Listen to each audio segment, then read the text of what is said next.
Lykke, varme lykke, så har vi igen en eller anden fucking politiker, der snakker om, hvordan vi er blevet så krænkelsesparate, og hvor vi fylder vores liv med kultur, og det er udemokratisk, hvor meget man skal passe på, hvordan man snakker omkring mennesker og sådan noget, men den værste udtalelse, det er alligevel den her idé om, at hvide mennesker aldrig får noget sagt. Og det siger de alle sammen, og det kommer altid på samme måde. Det er altså sådan, man kan ikke få et ord indført som hvid mand. Og det var sådan, vi har haft et ord indført de sidste 600 år. Det, prøv at høre her. Der har aldrig været mangel på hvide mænd, der kunne sige deres mening. Det er jo netop det, der er sagen. Det er det der hele humlen, det er kun vores mening, der er blevet hørt. De sidste 500-600 år, der er det for det meste kun hvide mennesker, der er blevet hørt. Eller er det mindste bare mænd, der er blevet hørt. Og så, hvad er så mig? Jeg synes måske ikke, det er så slemt, som de går og siger med det der med racisme. Okay, men det er jo det eneste, du siger. Du gentager de samme talepointer, folk har gentaget de sidste 30 år. De sidste 30-40 år siden fucking 70'erne. Hvor det var sådan, vi skulle også passe på, at vi ikke bliver for sociale, og vi giver vores friheder væk til fordel for krænkelseskulturen.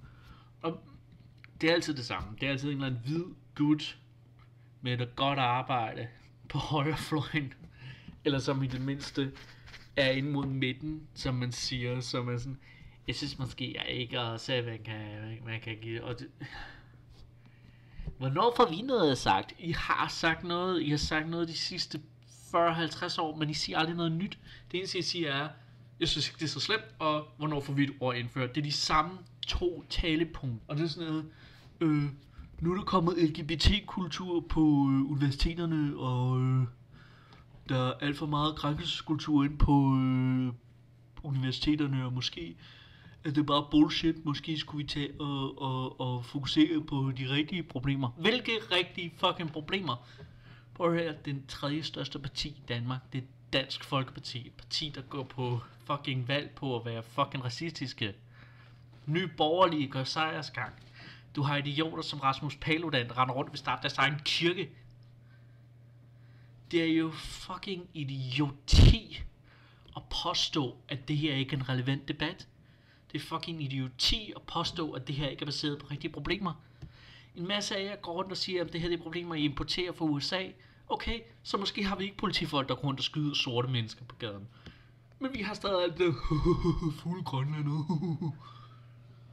Fucking perler, mand. Det er det samme hver gang. Det er hele tiden, det er konstant.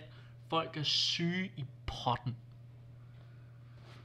Det er sådan noget hygge-racisme, og det må man ikke sige noget til, fordi man ødelægger den for dårligt, men man ødelægger en god stemning. Så,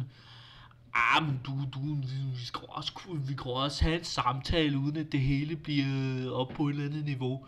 Okay, men kan vi det mindste ikke have det op på et højere niveau, end at du sidder og siger perker? Jeg gider ikke at høre udtrykket. Jeg gider ikke at høre det sprog. Hvorfor skal jeg hele tiden sidde og være den flinke, og være den høflige? Og sige, ja, det er selvfølgelig også rigtigt nok, morfar. Det er selvfølgelig rigtigt nok. Det.